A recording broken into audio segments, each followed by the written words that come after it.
Well, good morning, everyone. I'd like to call to order this Monday study session of the Pierce County Council.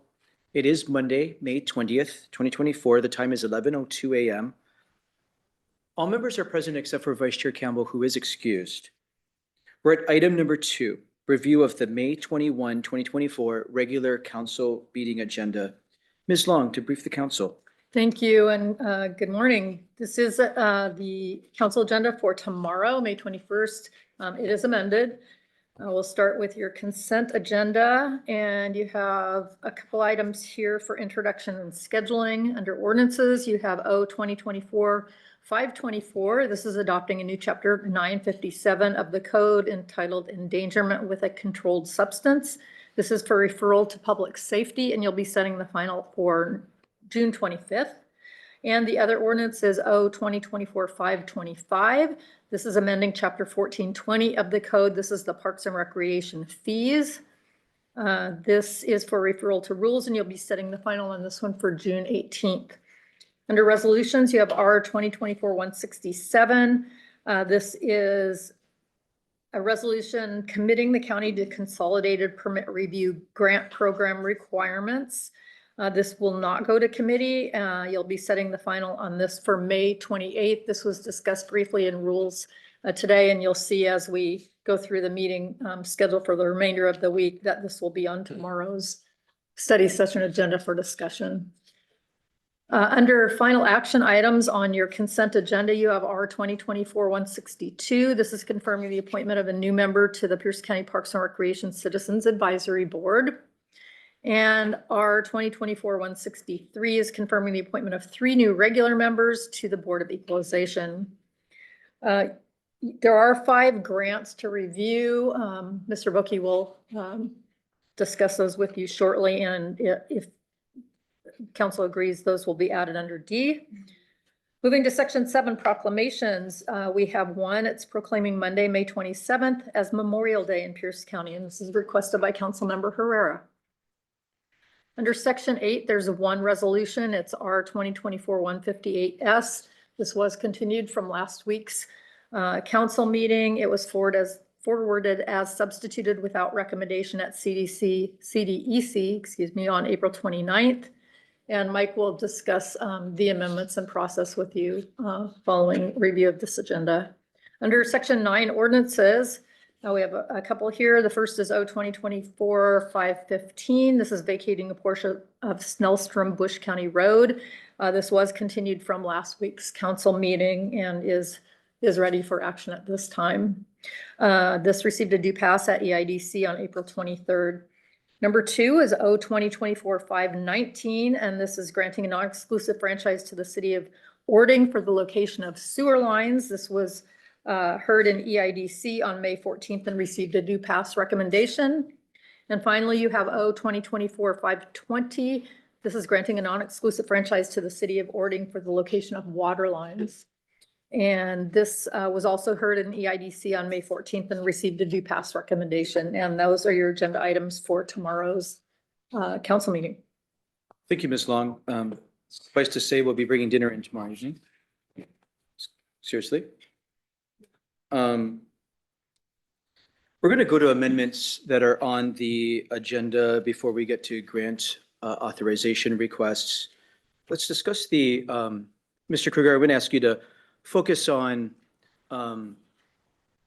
new amendments and how they interact with other amendments. So we're not going to brief on all the amendments. I believe there's only amendments coming forward on 158S, the comprehensive plan periodic update preferred alternative.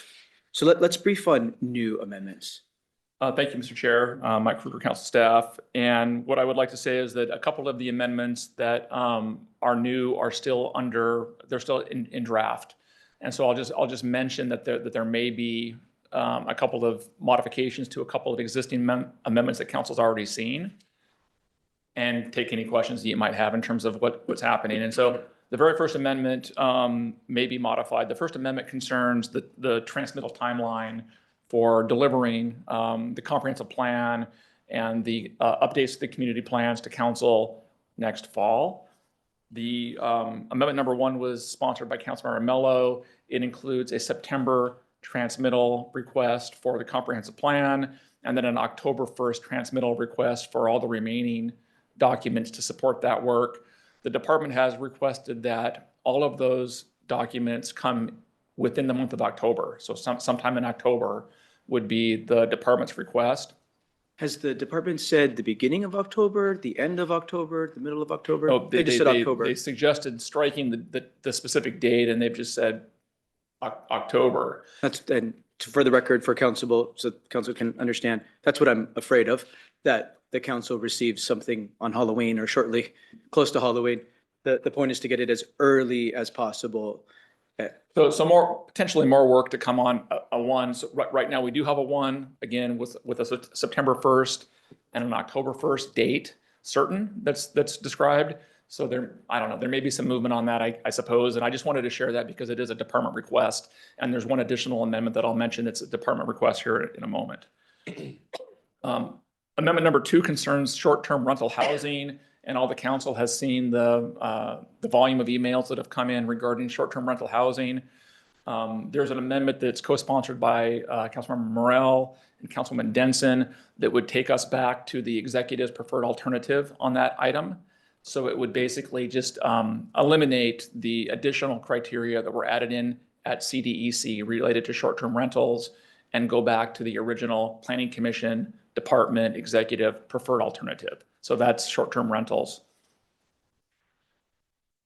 The next one that I'm going to mention concerns the voluntary conservation of lands for carbon sequestration. This is the 100,000 acre preferred alternative. And there's 3 amendments in this proposal before you on Tuesday that deals with this subject matter. That was in front of you on last Tuesday. It still is embedded in the proposal for consideration tomorrow. I just wanted to point that out again in terms of process to make sure that council understands what happens when you have 3 competing amendments on the same item. The first time we get to this subject matter will be Morell's amendment number 5, and he has a solution to this issue that would allow up to 100,000 acres of lands for carbon sequestration. That's the change. It says up to. Amendment number 13 is sponsored by Councilwoman Krueger, and that gets into quite a lot of detail regarding conservation and how this will all work for carbon sequestration purposes, and it would eliminate the 100,000 acre reference. So that's number 13. And then number 16 comes from the chair, Mello, and it retains virtually everything that's in Councilwoman Krueger's amendment, keeps it all, but it also keeps in the reference to 100,000 acres of conservation as kind of a goal statement. So because those 3 amendments are dealing with an item in the exhibit, as I understand, and Susan can weigh in if I don't describe this accurately in terms of procedure, but the first time when you get to this amendment will be 5. It will be the Morell proposal, and that's an order. You'll consider it. If that amendment fails, then when you get to 13, it will be in order, and there's no problem, right? Because what you're amending is the underlying proposal still. If 13 were to pass, when you get to 16, that would be that consideration of that amendment, because it doesn't amend 13 as drafted, right? The way I wrote the proposed amendment for 16 would be amending the underlying bill. It would be out of order, as I understand your rules. So your options would be to suspend your rules to consider the amendment, or, as I understand it, again, Susan can please help me here, members could say, hey, 16 is out of order, you can't even consider it. Or you need to do an oral amendment of some sort so that you're amending Councilwoman Krueger's amendment that was just previously adopted on this item. So Ms. Long, if the body wanted to approve Council Amendment number 16, what would be the procedure? Well, so let me just step back a moment for procedure generally. So an amendment can only be amended once under Robert's Rules of Order. And so when an amendment comes up, is moved before the body dealing with a certain section or sections, and somebody has language that they want to amend, it should be brought up at that time as an amendment to that amendment, rather than waiting. And just because they're numbered a certain way doesn't mean they have to be moved that way. And so technically they should not, if there are subsequent proposed changes to the same language, they should all be discussed at the same time as amendments, potential amendments to the amendment that's before you, if that makes So sense. we could reorder the package. Mr. Absolutely. Krueger puts them in order that they become requested of him, the draft. That's what he does as nonpartisan staff. But in order to manage the meeting and keep the subjects together, the Yes. body could rearrange the amendments is one thing we're hearing from you. Right, absolutely. And the idea is, it's just for efficiency, so that you're talking about the same language at the same time and everybody can bring up their proposed changes to it, though you would have one underlying amendment before you that others could potentially amend. Although, again, there's only one amendment to an amendment. So if others want to get together and propose an amendment, a consolidated amendment to an amendment, I mean, that might be one option. Another option is, you can suspend your rules. Rules of procedure can be amended. It would take a supermajority to approve suspending the rules to do that. Just letting you know what your options are. Thank you. Back to you, Mr. Krueger. Thank you. The next item I wanted to mention is amendment number 7, and this is the potential road extension 128th. It's the connection that's been discussed between SR 162 and South Hill. The only reason that I'm mentioning that is the department has suggested alternative language.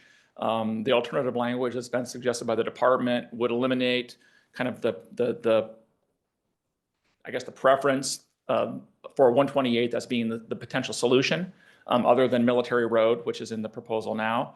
It would open it up and say, we want to look at every option. We want to look at additional options other than just the 128th.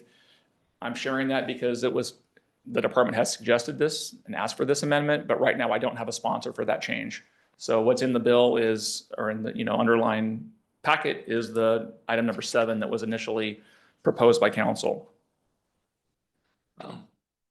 And then the next two that I would want to mention have to do with Canyon Road. And again, back to Ms. Long's point, there are 2 competing amendments that deal with Canyon Road. The first has been proposed by Councilmember Morrell, and that would be prioritizing Milroy Bridge crossing, and then has some additional language related to the CFP, related to keeping in the Canyon Road Northerly extension as part of the CFP. So that's the Morrell amendment concerning Canyon Road. Item number 8. Amendment number 15 is a Councilmember Herrera amendment, and that would go back to the executive's preferred alternative and keep the Canyon Road Northerly extension in the proposal in its entirety. And so it wouldn't separate out bits and pieces to be included in the CFP now, with the rest to be analyzed kind of later. It just says we're going to keep everything in the proposal related to Canyon Road Northerly extension. So those are.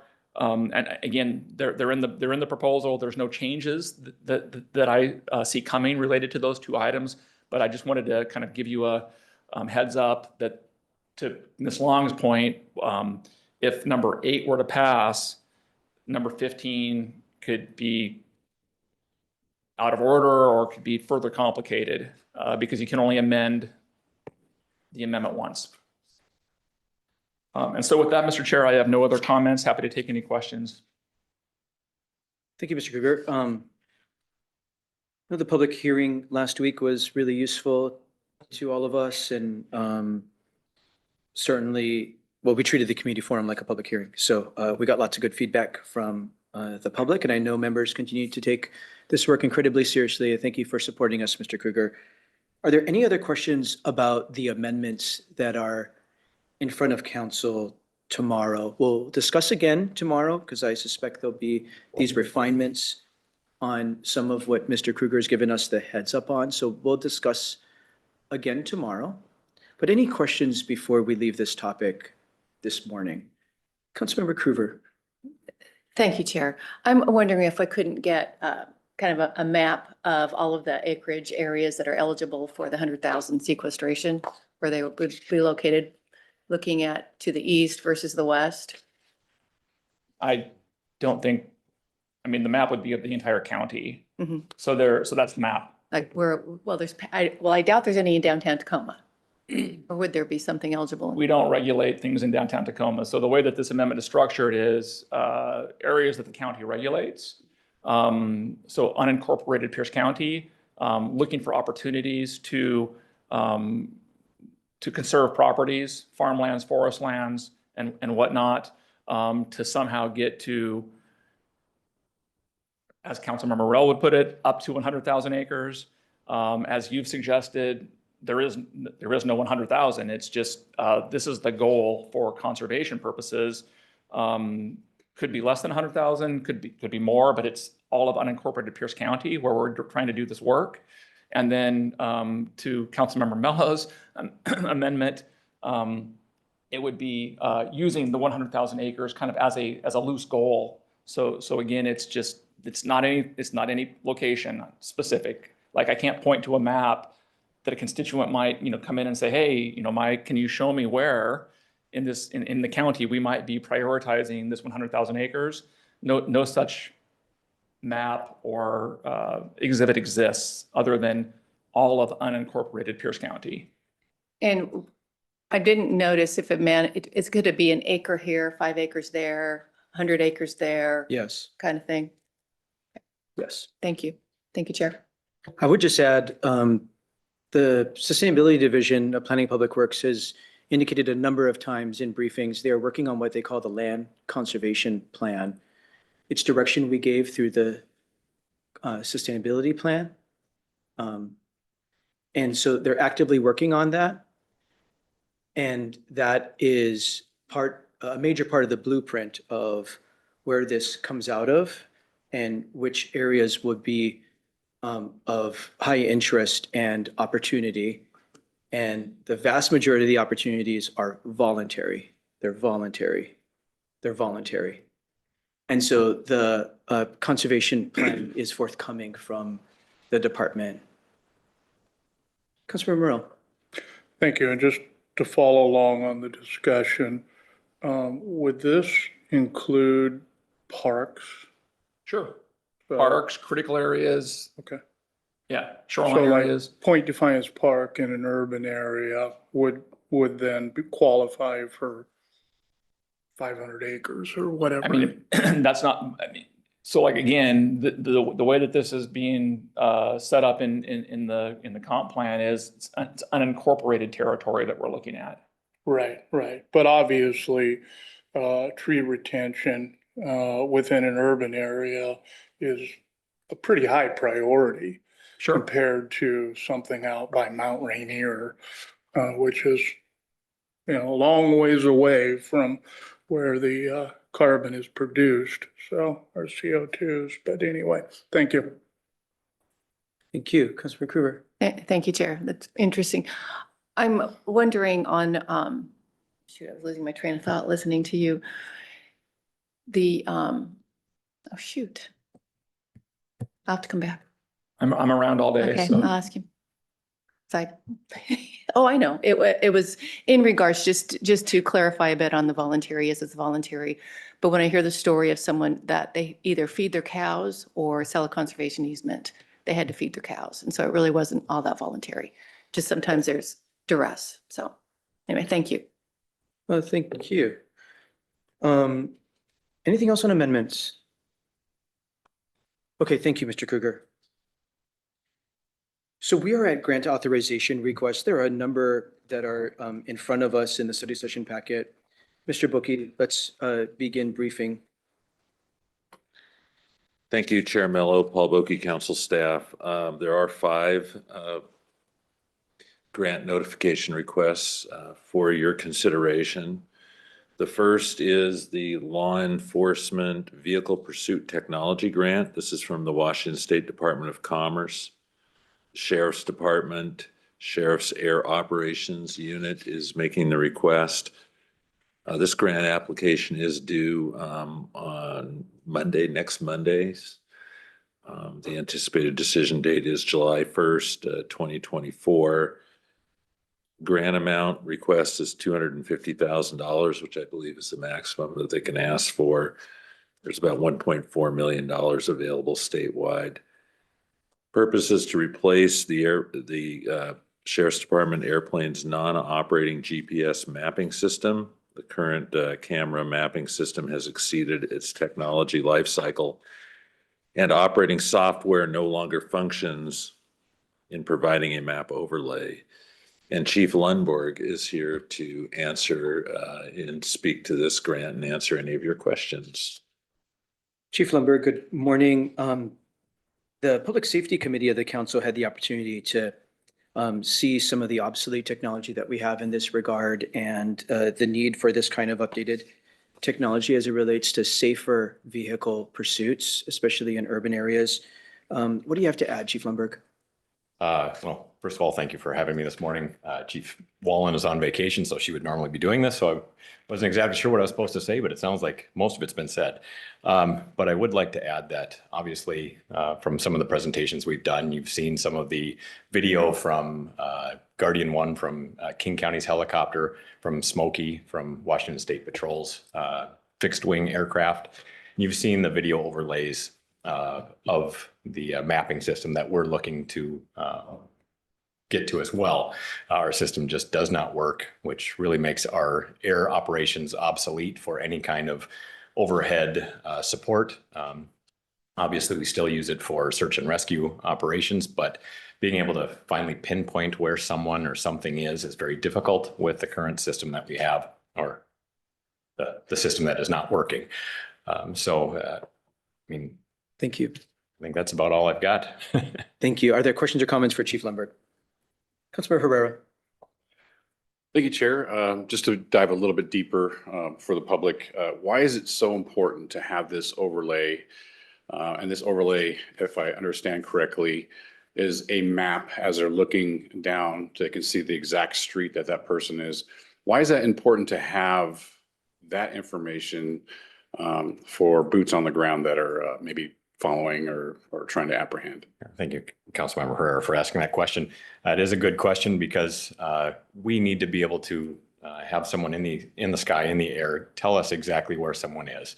And without that mapping system, we can't say where, you may know where, Pacific Avenue or I-5 and some of the major intersections are, but if you get off on any small back streets or any side roads, you're not going to know exactly where someone may be. And so trying to direct boots on the ground into those areas is very difficult without this mapping system. And it is a vital piece of information and equipment for us to, be able to further our job, being able to back off of whether it be a chase or anything that we don't need to be right on top of somebody, but can follow up then once they get out of the car, once they park the car, and then get out on foot.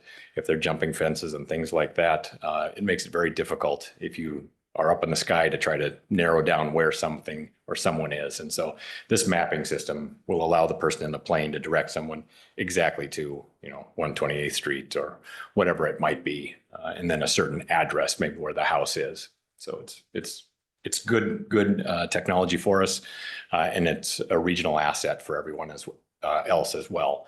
So if it moves into King County and we don't know the King County streets or the Thurston County areas, it can still be utilized for their officers and people in those areas as well.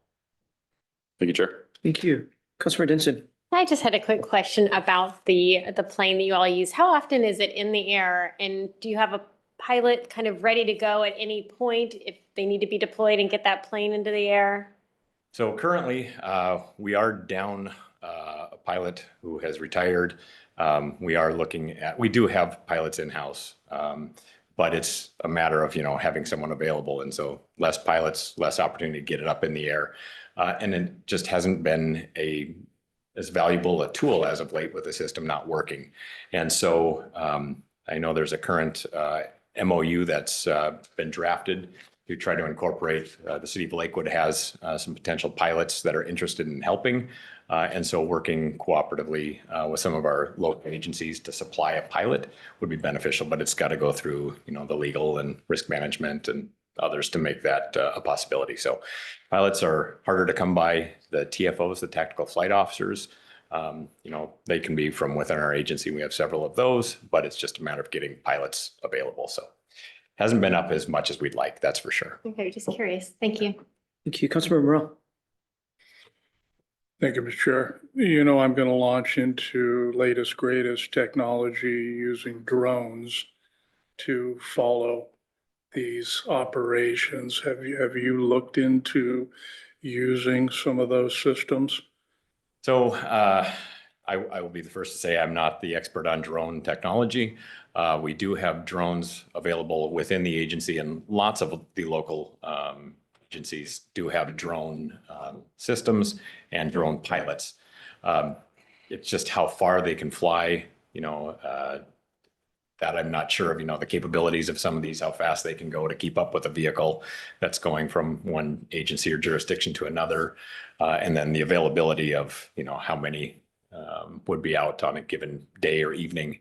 We typically have to call ours out from different areas. Typically it's our traffic folks who are, they use them for mapping accident scenes.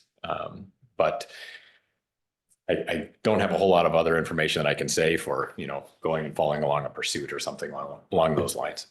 Yeah, there again, I think it's emerging technology, and the fact that we have Joint Base Lewis McChord right next to us that uses drones quite a bit. It would be interesting. I think over the next decade, we are challenged with a pilot shortage, and that'll continue. So this is just a way to offset that, is just to have the possibility of using this type of technology in a lot of different aspects. So anyway, thank you, Mr. Chair. Thank you. Any other questions? I too am supportive of putting this on our agenda to authorize. Thank you for the department to going after this grant. I'm glad the state is making this available. As we've learned, we need more technology to make vehicle pursuits safer. This allows our sheriff's deputies to pursue at a safe distance when needed, at a lower speed when needed, and still follow and apprehend, and just gives a really important tool to keep everybody safe and still get the job done. Thank you, Chair. Thank you. This will be on our agenda tomorrow. The second one is for the Department of Fish and Wildlife for the Puget Sound National Estuary Program. Mr. Pokey. Thank you, Chair Mello. This is from Planning and Public Works, Puget Sound National Estuary Program. Planning and Public Works is seeking a grant to collect and analyze data on up to 90% of the unmapped eelgrass beds in Pierce County's nearshore marine environment, which would contribute to Pierce County's required 2029 shoreline management plan update. And it goes on, there's quite a bit of information there. There's also a map in your packet that shows the areas that they're going to be looking at. Includes all of the Key Penn and Gig Harbor peninsulas, Fox Island, McNeil Island, Anderson Island, and the Dash Point area, the Northeast Tacoma area. So, and Mr. Nicholas Reibel from our Planning and Public Works Department is here to answer your questions. Thank you. Nicholas, what do you have to add on behalf of the department? Good morning, Chair. Nicholas Reibel, Senior Planner for Long Range Planning. I'd just like to add that this project is something that's been looked at previously with our surface water management team. And unfortunately, in our first attempt, Department of Natural Resources did not have capacity to do this work with us. So I feel that we're very lucky with the timing that this second proposal and attempt to work with them has really come through, and that they're willing to partner on this project. It's important to have this information because eelgrass beds are an indicator species for water pollution. And what this does for us through our Shoreline Master Program update in 2029 is it informs much of our technical documents to help us write the correct regulations, mitigation planning, and the shoreline environmental designations to be able to protect those areas. Thank you for adding that, Nicholas, and thank you for pursuing this opportunity. Questions or comments by council members? Councilor Denson. Yes, I just want to thank the department for going after this and persisting in their efforts. This is so, so important. I went out with Department of Fish and Wildlife, I don't know, a couple months ago in the Joemma Park area on the Key Peninsula and learned so much about the different kinds of eelgrass and the importance of buffers. And it's a hot topic. And as we look to do our shoreline management program, I think that there's a lot that we can do, but only if we have really good scientific backed data, and this will help with that. So thank you so much for your work on this. Absolutely. Thank you, Councilor Denson. Councilor Hitchin. Thank you, Chair. Nicholas, I think I have two questions. One, I noticed Ketron Island was not being part of this, and I didn't know if they just didn't have eelgrass or they're so small, we left them off. Sure. Ketron Island, when you look at that map, that's based on where our shoreline master program designations are. Ketron Island was one of the only areas that I'm surprised to see not on there. This was initially scoped out with DNR's interest for the areas that they'd also like to see mapped, but there is an engagement process for this that's actually going to tighten up this, this project scope. We may be able to hit more than those 180 areas. So we're going to work with our LIOs, tribes, and our own divisions to target areas that have criteria that need to be met in order to cover a larger scope should our budget and time allow. And with that, we can certainly make sure that this area is looked at. Okay, and then my second question, and I was also pleased to see McNeil on circled in green. The second question is around the entire mainland. Has that already been looked at? Most of that is not unincorporated Pierce County, but like the Chambers Bay Park is our area. So I was just curious if the mainland was ever going to be mapped, or had they already been mapped? Okay, only about 20 sites within our jurisdiction are currently mapped by the DNR program. Those areas near, let's say, Nisqually Reach, or the areas Chambers, Clover Creek, as you pointed out, or even Commencement Bay, those areas are some of the spots that we'd like to look at if we do have further scope available from time or budget. So they are considered in the process, but it's not something that, as you pointed out, is within our shoreline designation areas for most of that area. And to try and make as best use of the funding as possible, we try and keep these sites contiguous.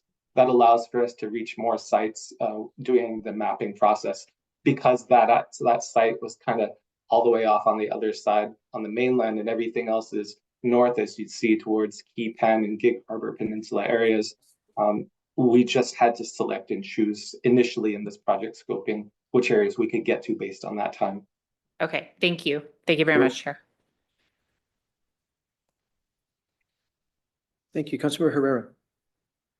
Thank you, Chair, and Councilmember Hitchin asked the same questions. I've seen some non-green shoreline areas, but thanks for this good work. I actually have done underwater eelgrass surveys in the Redondo area about in 2013. A lot of swimming involved, but good stuff. But I'm excited for this. Thank you, Chair. Thank you. Councilor Morell. Thank you, Mr. Chair. Just curious, Nicholas, the time frame, if you get the grant, how long do you have to do the mapping? Yeah, so the timeline for this project is notification comes in August of 2024. Then we go into a subdevelopment and a statement of work negotiation until April of 2025. The performance period that you're referring to is from July of 2025 to June of 2027. So really the field sampling and the analysis would happen in a summer and winter kind of binary process. The summer of July 2025 and summer of July of 2026 would be time for sampling 90 sites for each year. And then we'd move into the winter for our analysis, and we'd be able to finish up our final reporting by that June of 2027 final date. Okay, thank you for that. I just want to make sure that due to workload issues in your department, that you have adequate time to fulfill this project and use the grant efficiently. And it looks like the comp plan will be in your rearview mirror at that time. So just double checking. Thank you. Thank you. Nicholas, I'm sorry I don't see it. I'm looking for the acronym HSIL. I believe this is part of the Habitat Strategic Initiative. Can you confirm that? And what does the L stand for? Yeah, it stands for LEAD. LEAD. I can confirm that is the correct Habitat Strategic Initiative LEAD. And this falls under priority C. They have several priorities. Priority C is new science, synthesis, analysis for the protection and restoration of kelp and eelgrass in the Puget Sound region. Thank you. Well, I don't see any other hands. Nicholas, like other members, thank you for pursuing this grant opportunity. The science and the on-the-ground knowledge will be very helpful as we look to making future shoreline management program decisions and protecting the ecosystem. Thank you for being with us to answer our questions. Absolutely, Chair. The next one is through the Washington State Department of Transportation, and it's for a pedestrian and bicycle program. Mr. Boki. Thank you, Chair Mello, Paul Boki, council staff. This is pedestrian bicycle program planning and public works. It is for the C Street South, 120th Street South to Tule Lake Road development and design. That's what it would help pay for. It's $300,000. This is, and there's a very nice map attached that's part of your packet. This is just directly east of Pacific Lutheran University, west of Highway 7, which is Pacific Avenue, runs about 10 blocks north-south. $300,000 grant. It is in your road program. It's CRP 5974 and then 5930. And Mr. Clint Ritter from the Office of the County Engineer in Planning and Public Works is here to answer your questions. Thank you. Mr. Ritter, what do you have to add to this one? Yeah, good morning, Chair Mello and council members. Clint Ritter, Planning and Public Works. The only thing I'll add is this is a unique opportunity, something new with the Bike Ped program through WashDOT to set an allocation of their competitive funding aside for these development design projects, which I think in the case of C Street is going to be hugely beneficial in that we haven't done a lot of the initial scoping and development work to really identify not only what is the scope of the project in terms of active transportation facilities, but also what are the impacts and cost of the project in terms of right-of-way acquisition needed, total project cost, et cetera. So I think if successful, this will give us that initial money to determine all those things, answer those questions, and then potentially seek implementation money in terms of construction and right-of-way acquisition, those future phases of the project at a later date. Questions or comments for Mr. Ritter or Mr. Boki? Mr. Ritter, and to all the department staff, thank you for adding the maps, especially a really good support material, including the visuals. It really helps us understand what's going on at a quicker glance. So thank you for the work to prepare. I don't see any hands. This item 2 will appear on our consent agenda for authorization. Thank you for pursuing all modes of transportation, safety improvements. We appreciate it. Next one, we have another WashDOT pedestrian bicycle program grant, this time at 159th Street South. Mr. Boki. Thank you, Chair Mello. This is a grant in a pedestrian and bicycle program. It's 159th Street South, and this, according to the map, runs from Highway 7, Pack Ave, east to C Street, which is right by Thompson Elementary and Spanaway Middle School. And this is a corridor that I believe that you've had other grant requests for. For this application, funds are being sought for the construction phase of 159th Street Active Transportation Project in the Parkland, Spanaway, Midland communities. If this is awarded, the construction estimate, and I believe this is also in your packet as project number 5926, the construction portion is estimated to be $3,263,000. $1.5 million coming from the federal government. The remainder would come from REIT and actually REIT in both cases. And this would reduce that by $1.5 million if it was received, according to the math that I've got. Mr. Ritter is here to answer any of your questions. Thank you. Mr. Ritter, what do you have to add on this grant opportunity? Yeah, good morning again. The thing I'll say about this project, it is well advanced in design and right-of-way acquisition. We're planning for an early 2026 construction begin on the project. We've been successful on several grants for the engineering right-of-way and actually another portion of the construction in the past. And we saw this as a great opportunity to leverage some of that previous funding for a project that will be construction ready very shortly. And so we're hoping that we can secure another $1.5 million for this project. It's fairly expensive. I think the total project cost is estimated to be about $5.5 million. So with any luck and success here, we'll get the vast majority of this project funded through grants. Happy to answer any questions. Thank you. Councilmember Hitchin. Thank you, Chair. Mr. Ritter, can you remind me, did we have additional projects that go beyond this to connect the high school to this? Is that somewhere in our plan? And the high school is further down when it gets to 160th, but that same corridor. Yeah, we do not have any active projects currently in design or another phase further to the west, but we do have projects that are in our Safe Routes to School plan, for example, that identify those needs. So similar to some of the other corridors in the area, the one that comes to mind is 168. Similar to that, we do intend to kind of work our way down the corridor once this project's complete. Okay, thank you. Thank you, Chair. Thank you. I don't see other hands on this, so this too will appear on our consent agenda tomorrow. Thank you, Mr. Ritter. Our final grant authorization request is with the City of Fife for American Rescue Plan Act homeless funds. Mr. Boki.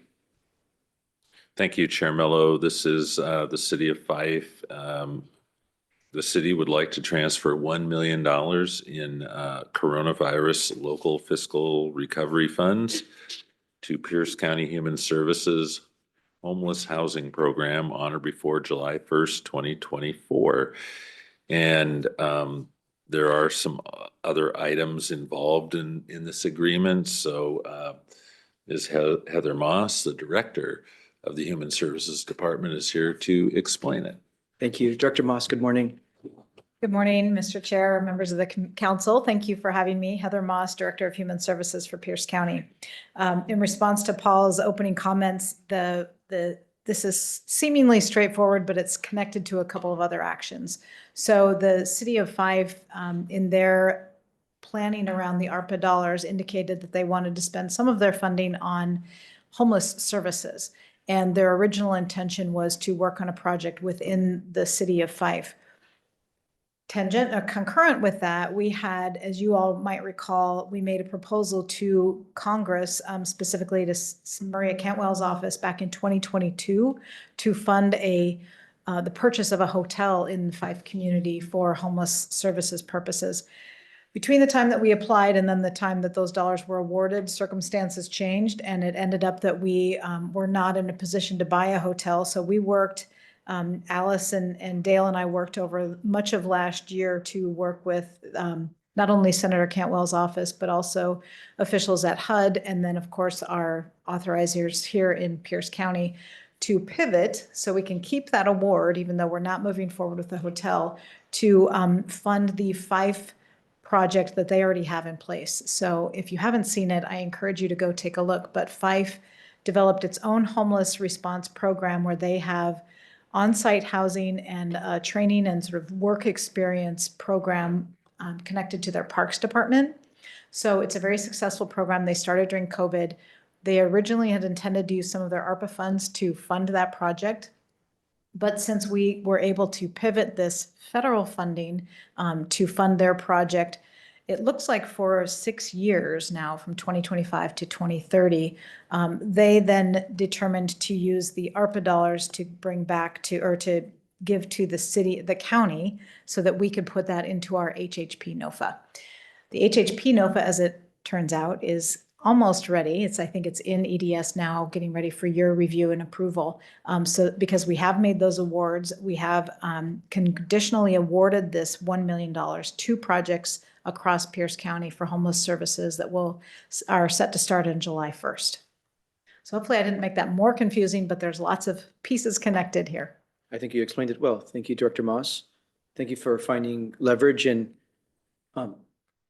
partnership opportunities with other jurisdictions and making sure that dollars can get spent wisely. And as you said, at least you alluded to, the housing and homelessness NOFA is way oversubscribed. There's a lot of requests for those limited dollars. We So estimate we've got about $17.5 million to distribute, and we had over $36 million in requests for funding. this allows you to go a little bit deeper in Absolutely. worthy projects that you evaluated. Questions or comments for Director Moss? Councilor Hitchin.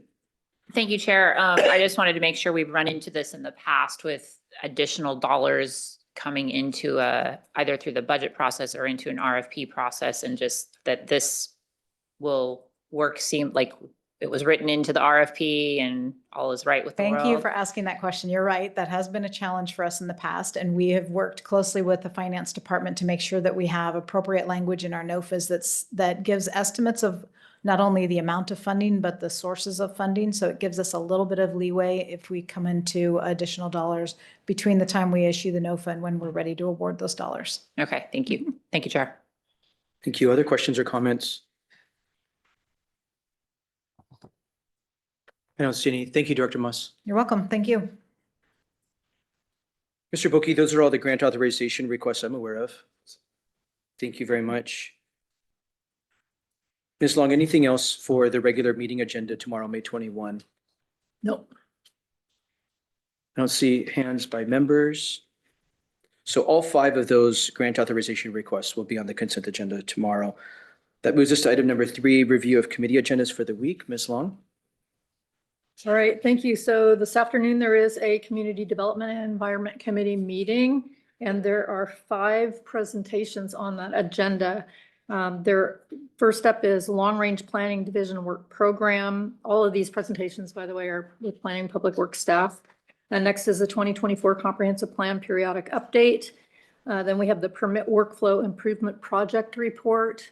And next is the Public Nuisance and Code Enforcement Report. And finally, the Park Hosts on County Park Properties Report. And excuse me, last one is by Parks staff. Tomorrow, Tuesday, the 21st, beginning at 9:30, there is a Health and Human Services Committee meeting.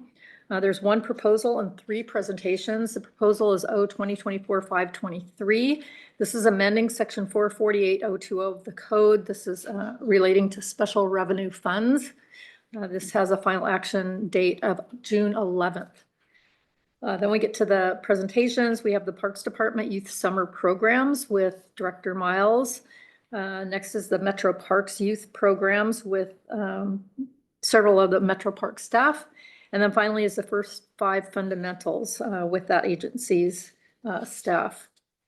At noon is your regular Tuesday study session, your usual agenda items, but with the addition under other business of the discussion of proposal R 2024-167, we mentioned this a little bit earlier, and this is the resolution committing the county to the Consolidated Permit Review Grant program requirements. So we will have that discussion tomorrow. And at 3 p.m. is your regular council meeting. On Wednesday, the 22nd, beginning at 10, is a performance audit committee. And You'll be discussing the homeless services acceptance in outreach program, or that's a presentation from human services staff, and also a discussion of committee schedule for 2024.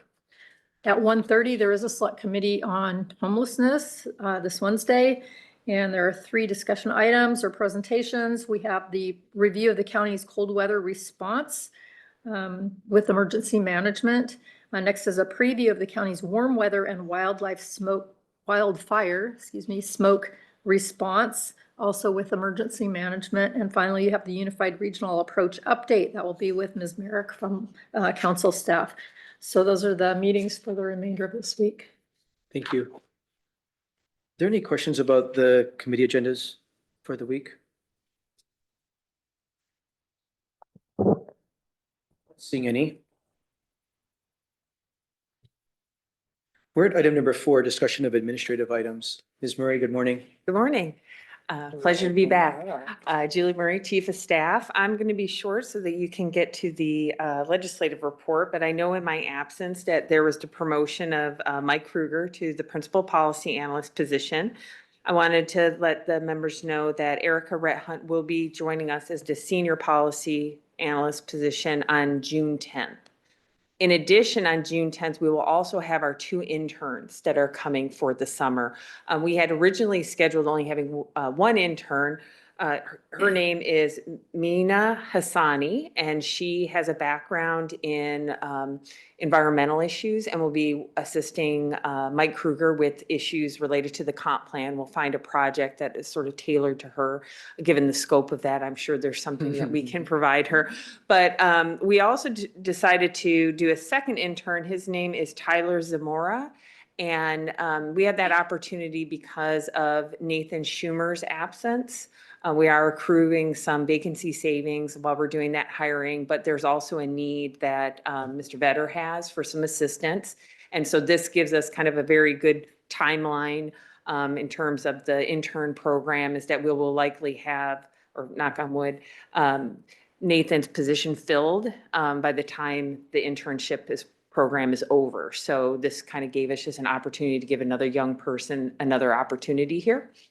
So they will also be here beginning June 10th. And so I think I will track all 3 of them in here to be able to introduce you. But if you see someone wandering around the office, just know we have 3 new faces. And with that, that's all I have. Thank you. Thank you. Are there questions for Ms. Murray? Well, looking forward to having those new team members. And with the interns, I just wanted to say, and I'm sure we'll say it again, but thank you for facilitating those opportunities for those young people to get public policy experience. And also gratitude to the supervisors. I think in this case, Mr. Vetter and Mr. Kruger.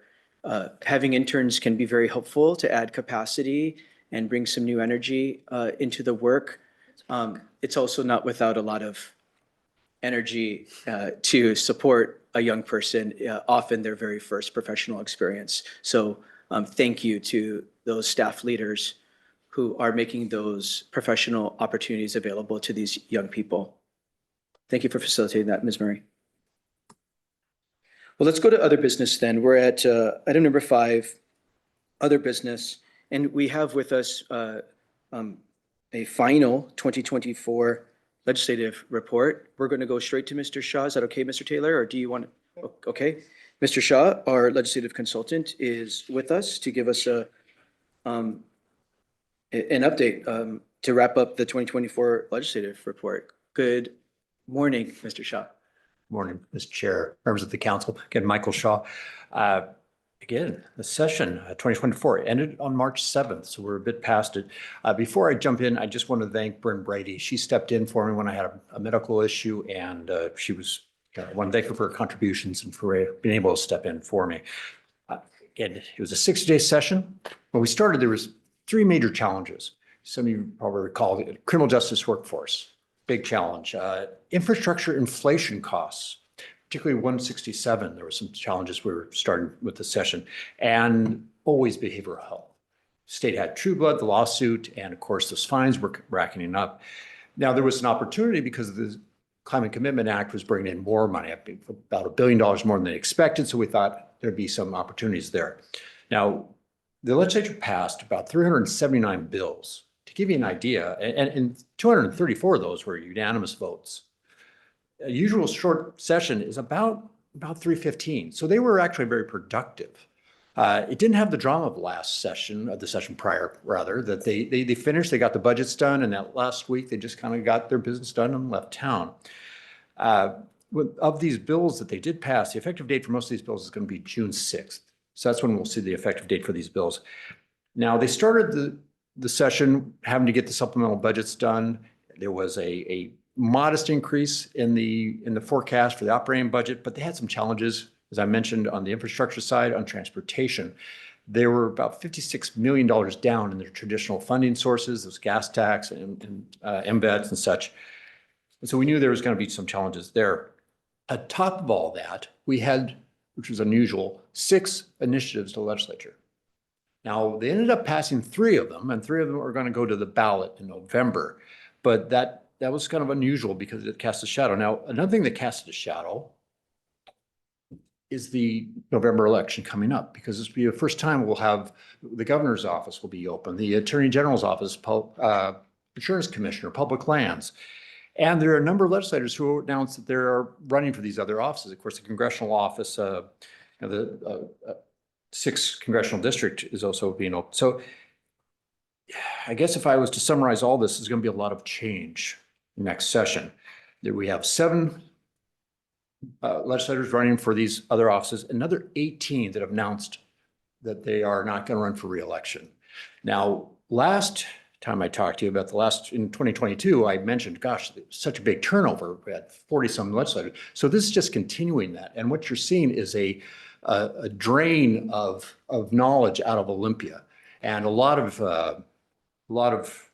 chairmanships are going to be open.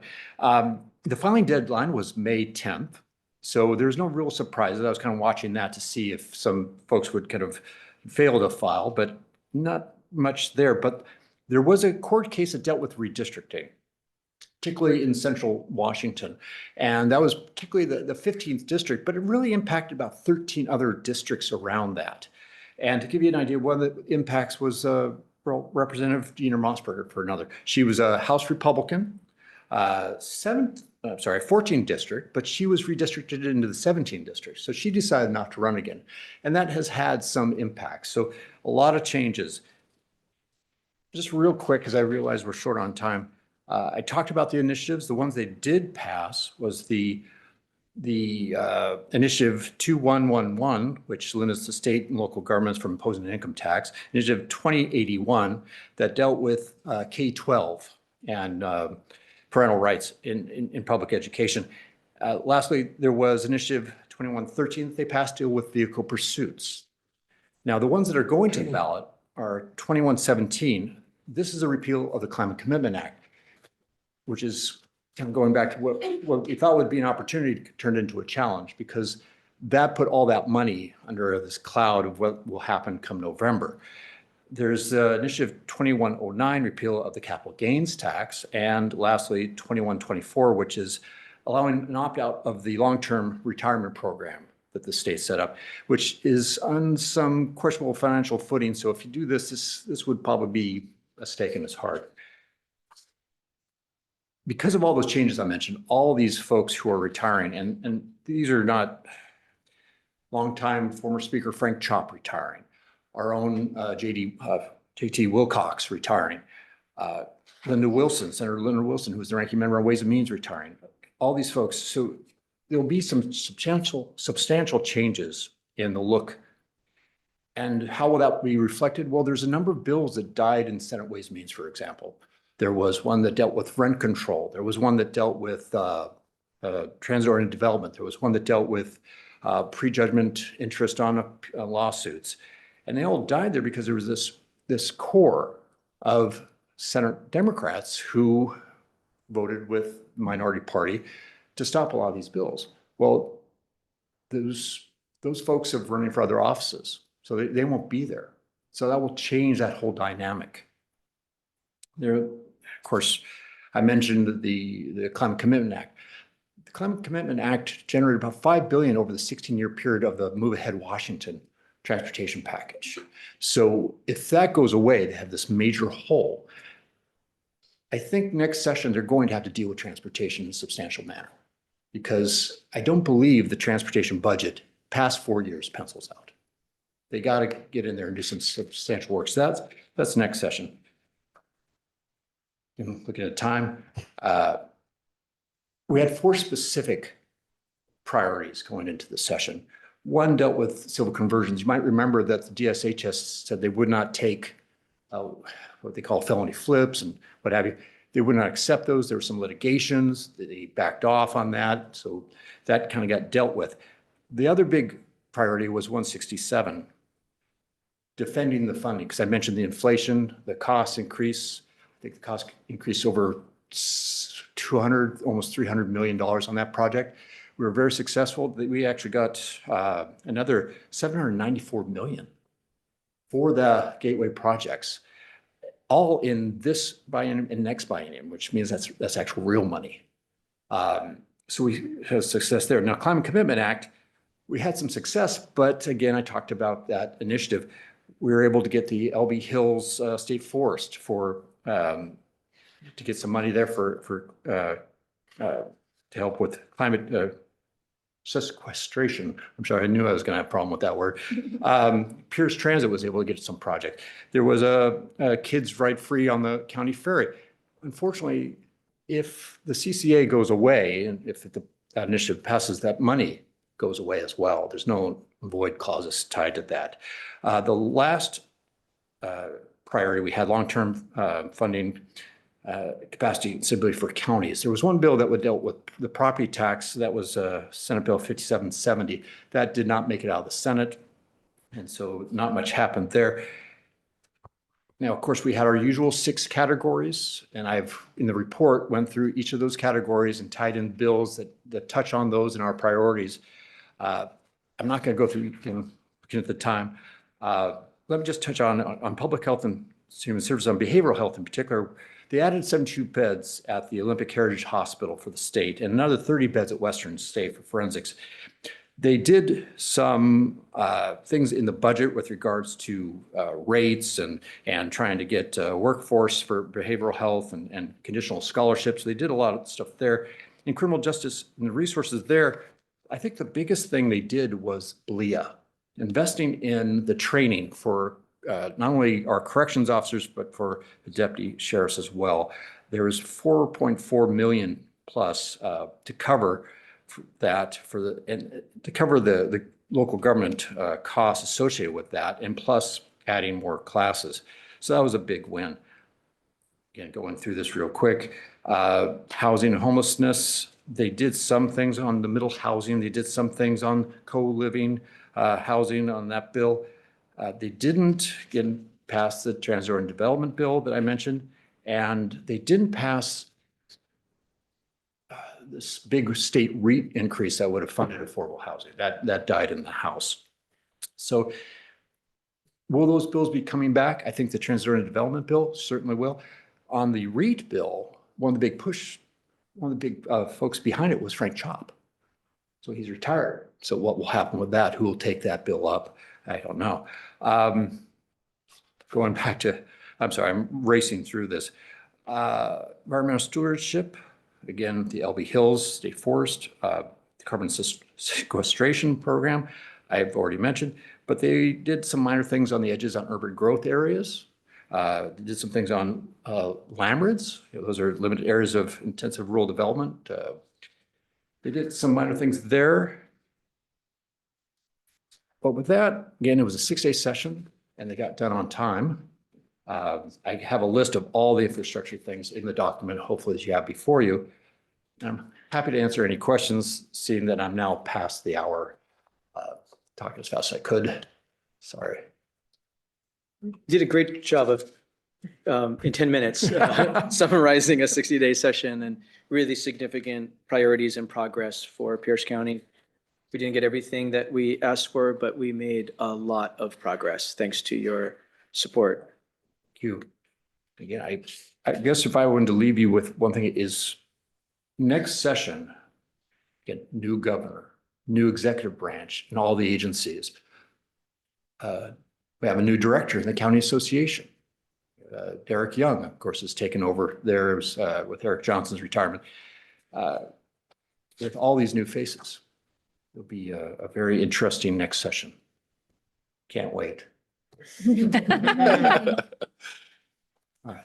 Thank you, sir. Thank you. Are there any questions or comments by members before we let Mr. Shaw off the hook? Well, I also want to add gratitude. I know not only do you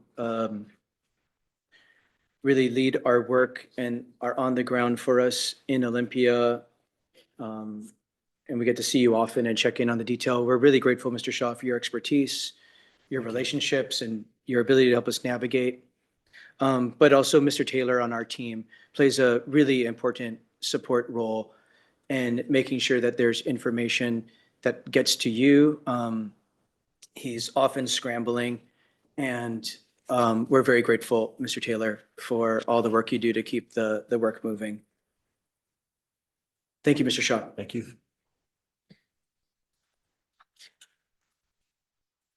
Is there any other business by members? Councilmember Hitchin.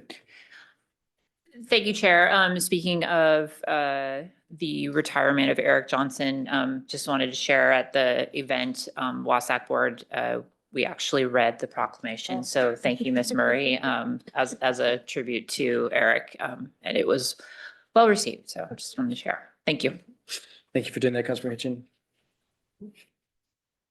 For members' information, at the end of the study session packet, not only is there the written report for the 2024 legislative session that Mr. Shaw put together and referenced in his remarks, that's there for your reference, but also the legislation received and in review chart is at the end of the study session packet, and so is the expended schedule, which looks out 60 days. Ms. Murray or Ms. Long, any other business for council? Seeing no other business before the Pierce County Council in Monday's study session, we are adjourned. Welcome back. Yeah.